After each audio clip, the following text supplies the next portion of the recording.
आप सबका बहुत बहुत स्वागत है कैपिटल खबर के विशेष कार्यक्रम स्पॉटलाइट विद सिद्धार्थ मिश्रा में। मैं हूं अमित शर्मा और मेरे साथ मौजूद हैं वरिष्ठ पत्रकार श्री सिद्धार्थ मिश्रा जी। सर नमस्कार। नमस्कार अमित जी, नमस्कार जी। सर जैसे जैसे ठंड बढ़ रही है वैसे वैसे राजनीति और गर्म हो रही है और इन दिनों बिहार की राजनीति में बवाल मचा हुआ है। महाराष्ट्र चुनाव के बाद और झारखंड के नतीजे आने के बाद अब जो अगला ध्यान है वो दिल्ली विधानसभा चुनाव पर और उसके बाद बिहार विधानसभा चुनाव पर है, जो उम्मीद की जा रही है कि अगले साल अक्टूबर नवंबर में होंगे। लेकिन बिहार की राजनीति अभी से गर्म हो गई है। अभी पिछले दिनों गृह मंत्री अमित शाह का एक बयान आया जब उन्होंने कहा कि बिहार में सीएम फेस पर कोई फैसला अब तक नहीं हुआ है और इसके बाद अचानक से बिहार में तमाम तरह के अटकलों का दौर शुरू हो गया। लेकिन गृह मंत्री अमित शाह के बयान के तुरंत बाद बिहार बीजेपी की तरफ से कई नेताओं के बयान आए, यहां तक कि जो स्टेट प्रेसिडेंट है वहां के बिहार बीजेपी के दिलीप जायसवाल, उन्हें अमित शाह के बयान को डिसोन करना पड़ा और उन्हें यह कहना पड़ा कि नीतीश कुमार ही अगले चुनावों में एनडीए का फेस होंगे, उनके ही लीडरशिप में एनडीए चुनाव लड़ेगी। और इसके बाद बिहार के उप मुख्यमंत्री सम्राट चौधरी ने भी यह बयान दिया कि मुख्यमंत्री नीतीश कुमार के नेतृत्व में ही अगला चुनाव लड़ा जाएगा। लेकिन इस बीच में यह भी कयास लगाने लगे कि क्या नीतीश कुमार एक बार फिर से आरजेडी की तरफ झुकेंगे, क्या राजनीति का रुख फिर से बदलेगा। लेकिन दो बातें हैं सर, एक तो यह कि अभी साल भर लगभग बचा हुआ है बिहार चुनाव को लेकर के, और इतनी पहले से बिहार की राजनीति में इतने तरह के मोड़ क्यों दिखाई पड़ रहे हैं। और जिस तरह से महाराष्ट्र में बीजेपी सबसे बड़ी पार्टी बनकर उभरी और उसके बाद बीजेपी ने अपना सीएम महाराष्ट्र में बनाया, तो क्या ऐसे कयास लगाए जा रहे हैं कि बिहार में भी कुछ ऐसा ही होगा?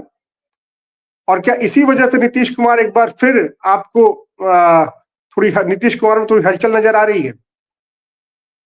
देखिए, ये तो बड़ा अनयूजुअल है कि अमित शाह जैसे मंजे हुए नेता बिहार में चुनाव अभी बहुत दूर है और चुनाव तो जो गर्माता है वो 2-3 महीने पहले। अभी तो सर्दी है, सर्दी के बाद फिर अभी तो बिहार में आम का मौसम आएगा, उसके बाद चुनाव होंगे। तो इतनी जल्दी, और अमित शाह से जो प्रश्न किए जाते हैं मीडिया कॉन्क्लेव वगैरह में, कोई सडन प्रश्न उनसे नहीं किए जाते। ये भी मैं आपको बता दूं, more or less he knows the script of the, मतलब वो ब्रीफिंग की जाती है, उस पर हैं और उस पर ये प्रश्न पूछा जाना और अमित शाह द्वारा टाइम लेना जवाब देने में, और उसके बाद ये कहना कि इस पर हम लोग सब बैठेंगे और डिसाइड करेंगे, ये तो एक रणनीति राजनीति का भाग था। और उसके बाद बहुत सरगर्मी आ गई और मेरे ख्याल से काफी बिहार की राजनीति में फिर हड़कंप मचा। और चूंकि नीतीश कुमार तो ऐसा है कि वो कभी भी काला बदल सकते हैं, ये तो उनकी रेपुटेशन है ही है। तो उसको लेकर के कि एक बार फिर बात चली कि शायद उधर चले जाएं, और वो जो उनका जो महागठबंधन है, उनका कहना है कि हमने अपने दरवाजे कभी इनके लिए बंद नहीं किए, ये जब चाहे ये आ सकते हैं। तो इसको लेकर के हड़कंप मच गया। और उसके बाद अभी दिल्ली में 3-4 दिन पहले बगल में सूरजकुंड में, फरीदाबाद में सूरजकुंड पड़ता है, वहां पर बिहार कोर कमेटी की मीटिंग हुई है जिसमें बीएल संतोष जो कि ऑर्गेनाइजिंग सेक्रेटरी है पार्टी के, वो रहे, सब कोई रहे। और उसके बाद ये कहा गया है कि नीतीश कुमार के लीडरशिप में ही चुनाव लड़ा जाएगा। अब चुनाव अभी दूर है, अभी चुनाव बिहार में अक्टूबर नवंबर में चुनाव है, तो चुनाव करीब करीब आप लगा ले 1 साल दूर है। उसके बाद इस तरह के कयास लगाने, इस तरह का ये करना, और वही नहीं, नीतीश कुमार के लिए स्टेटमेंट बीजेपी ने ही नहीं दिया है, नीतीश कुमार के समर्थन में स्टेटमेंट चिराग पासवान से भी दिलवाया गया है। नीतीश कुमार के सपोर्ट में स्टेटमेंट वो जो जीतन राम मांझी की पार्टी है, हिंदुस्तानी अवाम मोर्चा जी, इंसानी अवाम हैम, उसको भी, उससे भी स्टेटमेंट दिलवाया गया है। तो ये कुछ अनयूजुअल सा प्रकरण लगता है कि ऐसी क्या बात हो गई कि अचानक से चुनाव अभी 10 महीने दूर है, अभी से एक तो सीएम पेस का डिस्कशन शुरू हो जाए और उस डिस्कशन के बाद पहले ये कहा जाए कि one is not very sure, और फिर उसके बाद ये कहा जाए कि नहीं नहीं हम इनके इनके ही लीडरशिप में चुनाव लड़ेंगे। और कहने वालों में गिरिराज सिंह, हम इनके लीडरशिप में चुनाव लड़ेंगे, Giriraj Singh is non detractor of Nitish Kumar. Nitish Kumar के विरोध में काफी बोलते थे। गिरिराज सिंह का ये कहना, जो केंद्रीय मंत्री हैं, उनका ये कहना कि हम की लीडरशिप में चुनाव लड़ेंगे। फिर बाद में ये सम्राट चौधरी जो हैं, जो कि नीतीश कुमार के नॉन डिट्रैक्टर, इनको आरजेडी से बीजेपी में लाया ही गया इसलिए कि ये जो है सो वो जो उर्मी कुशवाहा वो है, उसमें वो नीतीश कुमार का इन्फ्लुएंस खत्म कर पाए, उनके द्वारा ये स्टेटमेंट देना। फिर चिराग पासवान, जिसने कि पिछला चुनाव जो था 2020 का चुनाव, उन्होंने हर एक उस सीट पे जिस पे नीतीश कुमार की पार्टी को टिकट मिला था, वो इंडिया अलायंस के पार्ट थे, लेकिन हर एक उस सीट पे जिसपे नीतीश कुमार का कैंडिडेट खड़ा हुआ था, उस पर उन्होंने अपना कैंडिडेट खड़ा किया। और जो नीतीश कुमार की पार्टी की दुर्दशा हुई, उसमें भी उनका एक अच्छा रोल के द्वारा ये स्टेटमेंट देना कि नहीं वो हमारे लीडर हैं, हम उनकी लीडरशिप में ही चुनाव लड़ेंगे, वो हमारे मुख्यमंत्री के फेस। जीतन राम मांझी और नीतीश कुमार के रिश्ते बहुत प्रगाढ़ नहीं है, उनके द्वारा भी ये कहा जाना कि हम वही हमारे चीफ मिनिस्टर के फेस से उनकी लीडरशिप चुनाव लड़ेंगे। तो ये अपने आप में बड़ा आश्चर्य वाली बात है। और नीतीश कुमार तो कहते हैं अ कैट हैज 9 लाइफ्स। तो 6 बार तो वो मुख्यमंत्री मेरे ख्याल से 2000 में बने, फिर 2005 में बने, फिर 10 में बने, फिर 15 में बने, फिर 20 में बने, और अब छठी बार 6th लाइफ के लिए वो अपना लड़ रहे हैं। तो वो बिल्कुल उन्होंने, मेरे ख्याल से उनके खिलाफ बीजेपी की जो हौसला बुलंदी हुई है हरियाणा में जीतने के बाद और महाराष्ट्र में जीतने के बाद, और जो ये चर्चा में बातें आ गई कि महाराष्ट्र में एकनाथ शिंदे की लीडरशिप में अब चुनाव लड़े, लेकिन जब पार्टी जीत करके आई तो वहां पर जो है सो देवेंद्र फडणवीस को बना दिया गया। तो इसको लेकर के जो हलचल चली, जो बातचीत चली बिहार में, उसको लेकर के नीतीश कुमार कहीं अपसेट ना हो जाए, इसको प्रिएम्प्ट करने के लिए सेंट्रल लीडरशिप ने ये सब कुछ किया है। जी, लेकिन सेंट्रल लीडरशिप ने, हाँ आप पूछे। जी, मैं कह रहा हूँ कि लेकिन पहले अमित शाह का एक बयान आना और फिर उसके बाद अचानक से स्टेट बीजेपी के तमाम बड़े लीडर्स का एक्टिव हो जाना नीतीश कुमार के पक्ष में, ये क्या राजनीति दिखाई पड़ रही है सर? देखिए, अमित शाह तो जो कहते हैं वो एक एग्रेसिव लीडर है। पार्टी को बढ़ाने में, पार्टी को खड़ा करने में, पार्टी को मजबूत करने में अमित शाह जब से नेशनल सीन पे आए हैं उनका बहुत बड़ा रोल रहा है, इस बात को तो मानना पड़ेगा। और नीतीश कुमार ने हमेशा ही अलायंसेस के अंदर एक एग्रेसिव पॉलिटिक्स का उनका आचरण रहा है, उसी और बहुत इजीली वो अलायंस पार्टनर्स को स्पेस नहीं देते। कहा जाता है कि जब ये जो है सो जो 2020 की भी जो स्ट्रैटेजी थी जिसमें कि ये हार हुई नीतीश कुमार, उसमें भी लोग अमित शाह का रोल बताते हैं। और अमित शाह की हमेशा कोशिश ये रहती है कि बीजेपी को वो अपने अलायंस पार्टनर से ऊपर रखे। तो शायद उसके मद्देनजर उन्होंने छूटते ही कोई नीतीश कुमार को उन्होंने कोई लाइसेंस देने की नहीं सोची, लेकिन जब उसके रिपरकशंस हुए तो फिर बिहार के तमाम लीडर्स के द्वारा ये स्टेटमेंट दिलवाया गया है। ध्यान ये रहे कि ये उनके चीफ मिनिस्टर होने के, लीडर होने का स्टेटमेंट अमित शाह जी ने नहीं दिया है। ये स्टेटमेंट, और इनफैक्ट एक सफाई दी है दिलीप जायसवाल जो वहाँ के जो लीडर हैं, जी, बिहार बीजेपी के प्रदेश अध्यक्ष प्रेसिडेंट हैं, उन्होंने एक स्टेटमेंट भी दिया है कि अमित शाह तो पार्टी के एक कार्यकर्ता के रूप में उन्होंने जवाब दिया कि भाई ऐसी चीजों पर मैं निर्णय नहीं ले सकता, ये पार्लियामेंट्री बोर्ड इस पर निर्णय लेगी। तो इस बीच पार्लियामेंट्री बोर्ड की मीटिंग तो हुई नहीं है। मीटिंग कोर, बिहार के कोर कमेटी की मीटिंग हुई है जिसमें यह निर्णय लिया गया है और सभी लोग इस बात को कह रहे हैं। तो इसके पीछे कारण ये है कि नीतीश कुमार का सपोर्ट सेंट्रल गवर्नमेंट के लिए भी अहम है। नीतीश कुमार के member of parliament central government में भी मैटर करते हैं और नीतीश कुमार को एनॉय नहीं कर सकते। महाराष्ट्र में एमपीज, महाराष्ट्र से बहुत कम एमपीज जीत करके आए थे, लेकिन बिहार से अच्छी संख्या में एमपी जीत करके गए हैं। नीतीश कुमार ने जो सपोर्ट किया है, इनकी ठीक ठाक तादाद में 16-17 एमपी इनके हैं वहां पर। तो नीतीश कुमार से संबंध खराब करने का मतलब ये होता है कि आपके सेंट्रल में गवर्नमेंट जो है वो भी कहीं ना कहीं खतरे में आ सकती है। इसलिए नीतीश जी कुमार को तो एनवाय करना ये बिल्कुल नहीं चाहेंगे सब। दूसरी बात यह है कि महाराष्ट्र में आपके पास देवेंद्र फडणवीस जैसा लीडर था। बिहार में तो ऐसा कोई लीडर है नहीं। जी बिहार में तो बीजेपी का कोई फेस आज के तारीख में बचा ही नहीं। सुशील कुमार मोदी के इंतकाल के बाद तो बिहार में तो कोई स्टेट लेवल का एक अच्छा लीडर तो बीजेपी के पास है नहीं। जो भी बीजेपी के अच्छे चेहरे हैं, बड़े चेहरे हैं, वो सब सेंट्रल की पॉलिटिक्स में है। चाहे वो रविशंकर प्रसाद हो, चाहे राजीव प्रताप रूडी हो, या for that matter Giriraj Singh हो, अ, ये सब तो सेंट्रल की लीडरशिप में है। जो वहाँ का स्टेट कैबिनेट है, जैसे कि बिहार में 2005 में, 2010 में, 2015 में जो गवर्नमेंट्स बनी, जी उसमें सुशील कुमार मोदी का हमेशा एक प्रमुख चेहरा रहा डिप्टी चीफ मिनिस्टर के जी रूप में। लेकिन आज तो वहाँ डिप्टी चीफ मिनिस्टर है भी, लेकिन कोई उनको नाम को एक्नॉलेज भी नहीं करता, ये है या नहीं है। जी सम्राट चौधरी का चेहरा, चूंकि वो खुद ही माइग्रेंट है, वो आरजेडी से थे, उनके पिताजी लालू यादव के सरकार में बहुत बड़े मंत्री थे, अपने शौकीन जी शकुनी चौधरी।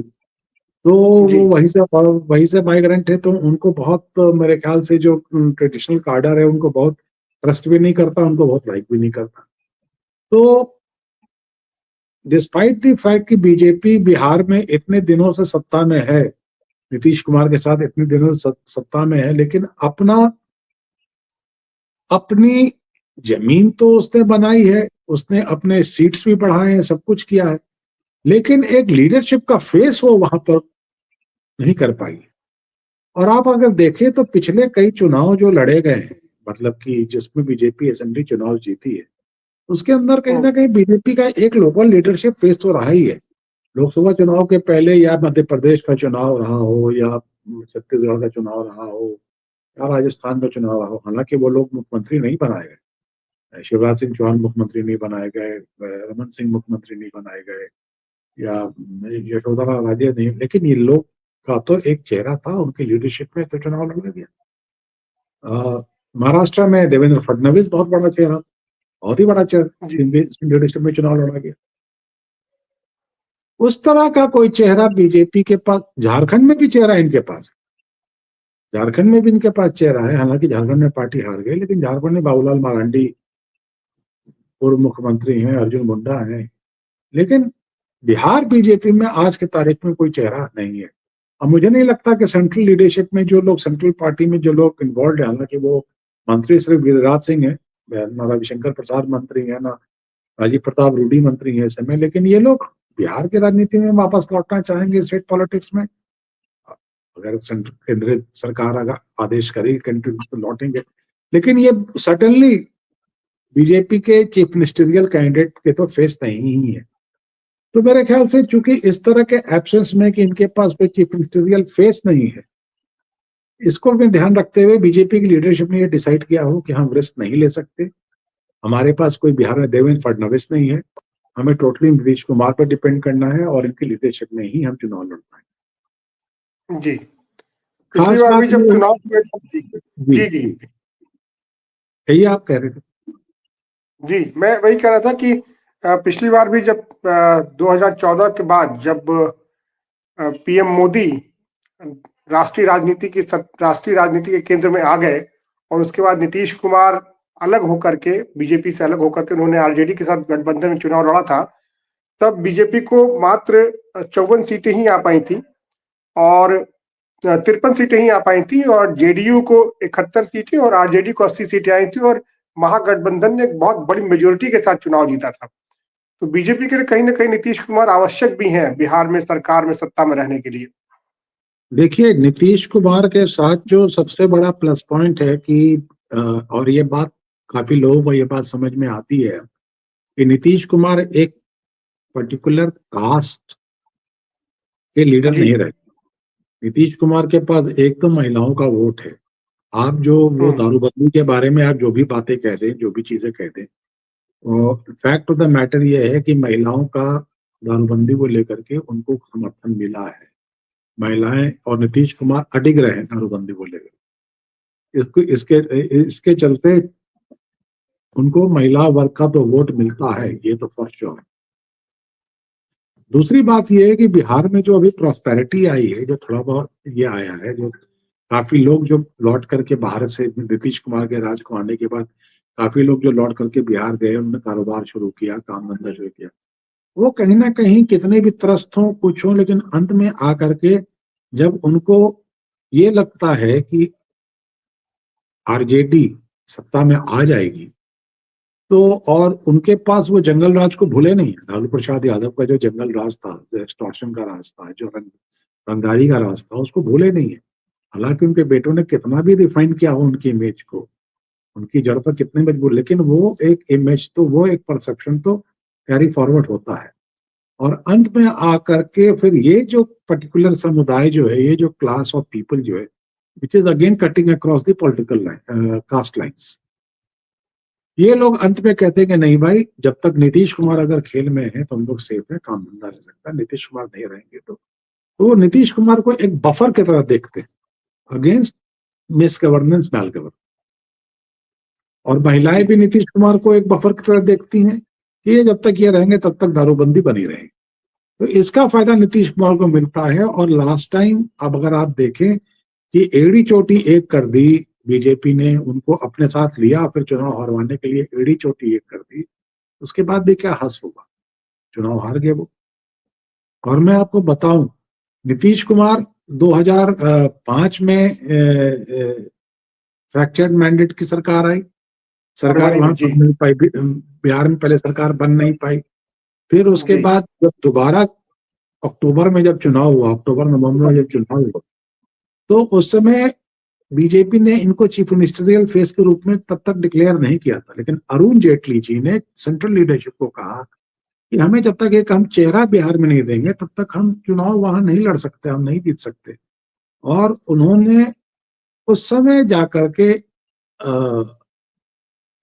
नीतीश कुमार का चेहरा को प्रोजेक्ट किया एज चीफ मिनिस्टरियल कैंडिडेट, और तब जाकर के थम्पिंग मेजोरिटी से जीत करके एनडीए अलायंस आई, वहां पर सत्ता में आई और फिर आगे लगातार बनती रही है। जी और जब ये आरजेडी के साथ गए हैं 2017 के चुनाव में, जैसे कि आपने कहा, तो वहां पर भी उन्होंने जीत हासिल की है, बहुत बड़ी जीत हासिल की है। जी तो और इस बात को जो महागठबंधन वाले भी समझते हैं कि नीतीश कुमार जिसके साथ आ जाएंगे वो उनको एक वो वैल्यू एडिशन उनके साथ करेंगे। तो इस बात को समझते हुए कि वो उधर जा भी सकते हैं, और दूसरी बात, उनके जाने से जो अलायंस को सरकार जो सेंटर में है उसको, उसके लिए भी खतरे की घंटी हो सकती है। ये सब सोच करके मेरे ख्याल से सेंट्रल लीडरशिप ने ये स्टैंड लिया है कि किसी तरह से नीतीश कुमार अनॉय नहीं हो और पार्टी को छोड़ के जाए, जी अलायंस को छोड़ के जाए। जी। मुझे लगता है कि जिस तरह से अभी आपने बताया भी कि सेंट्रल गवर्नमेंट को नीतीश के साथ की जरूरत है, तो ये एक बड़ा बहुत बेसिक सा पावर कॉम्बिनेशन बनता है कि नीतीश जो है वो केंद्र सरकार को सहयोग करते रहे और बीजेपी जो है वो उनके वो स्टेट में उनको सहयोग देती रहे, तो दोनों तरह से एक पावर बैलेंस बना रहेगा। तो सेंटर के लिए भी अच्छा है और स्टेट भी और नीतीश के लिए भी अच्छा है। तो जब तक ये स्थिति रहेगी मेरे ख्याल से तब तक तो नीतीश को बीजेपी अपने साथ रखना चाहेगी ही चाहेगी। और जिस तरीके से राजनीति बदलती है बिहार की, उस स्थिति में जैसे अभी महाराष्ट्र में हुआ है कि बीजेपी ने बड़ी पार्टी के नाम पर अपना सीएम फेस दिया, तो एक डर नीतीश को कहीं लग सकता है कि क्या उनकी लीडरशिप में चुनाव लड़ा जाए और फिर बीजेपी को ज्यादा सीटें आने के बाद उनको ही सीएम फेस बना कर रखा जाएगा। इसलिए वो अक्सर अपने इधर उधर आने जाने की खबरें भी शायद उनके लोगों के स्तर से फैलाई जाती रहती हैं ताकि वो एक पावर बैलेंस बना रहे। लेकिन जैसा आपने बताया कि बिहार की स्थिति और महाराष्ट्र की स्थिति बहुत अलग है। वहां देवेंद्र फडणवीस बहुत बड़ा चेहरा थे और बिहार में बीजेपी के एक स्ट्रेटजी ये भी हो सकती है कि नीतीश कुमार, क्योंकि हर बार माना जाता है कि नीतीश कुमार की अब आखिरी पाली है, आखिरी पाली, हालांकि वो एक पाली और खेल जाते हैं। तो बीजेपी के लिए एक वेट एंड वॉच की भी थ्योरी वहां काम कर सकती है कि वो नीतीश कुमार को धीरे धीरे अवसान की ओर जाना जाता देखे और फिर इस बीच अपनी जड़ें मजबूत बनाते रहे। जैसे कि अभी पिछले चुनाव में भी 2020 के चुनाव में बीजेपी के पास 74 सीटें थी, जबकि जेडीयू सिर्फ 43 सीटें ला पाई थी। हालांकि सीएम नीतीश ही बने थे। तो इस तरह के तमाम कॉम्बिनेशन बिहार में दिखाई पड़ते हैं।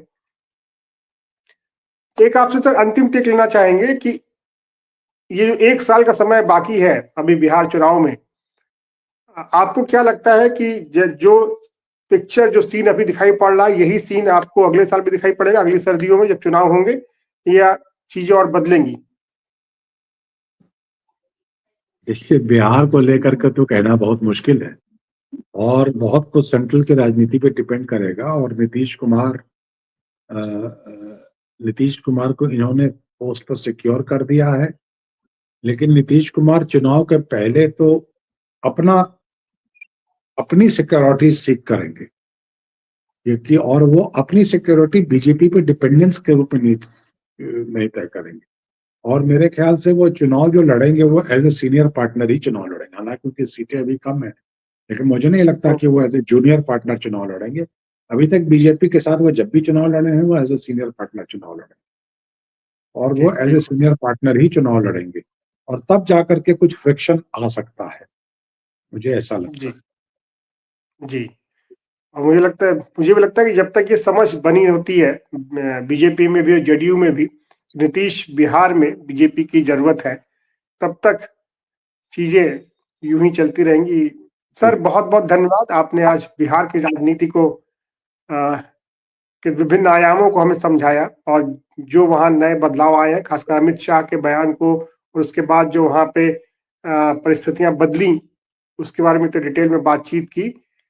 और बिहार चुनाव हालांकि भी 1 साल बाद है, लेकिन हम अब बिहार चुनाव पे भी बात करना हमने शुरू कर दी है, और बात इस पे आगे भी होती रहेगी। हमने बात इसलिए की बिहार चुनाव के ऊपर, क्योंकि अचानक ये चर्चा हो गई और कोर कमेटी की मीटिंग हो गई, तो क्योंकि कोई डेवलपमेंट हुई इसलिए हमने बात की। लेकिन मुझे ये लगता है कि बिहार चुनाव का एक्चुअल कैंपेन के मैच्योरिटी में भी बहुत टाइम है, काफी टाइम लगेगा उसके अंदर। जी बिल्कुल, और इस बीच राजनीति है, राजनीति में कब कहाँ क्या हो जाए, हवा किधर की चल जाए, इसके ये प्रिडिक्ट करना बड़ा मुश्किल होता है। क्या सर, चलिए बहुत बहुत धन्यवाद आपका आज अपना कीमती समय हमें देने के लिए, और हमारे साथ जुड़ने के लिए। हमारे दर्शकों का भी बहुत बहुत धन्यवाद कि आप हमें इतना प्यार दे रहे हैं। आप ऐसे ही अपना प्यार हमें देते रहिए, लाइक कीजिए, कमेंट कीजिए, सब्सक्राइब कीजिए और शेयर कीजिए हमें, ताकि हम और ज्यादा आपके बीच पहुंच पाए। सर नमस्कार, बहुत बहुत धन्यवाद आपका फिर से। Thank you.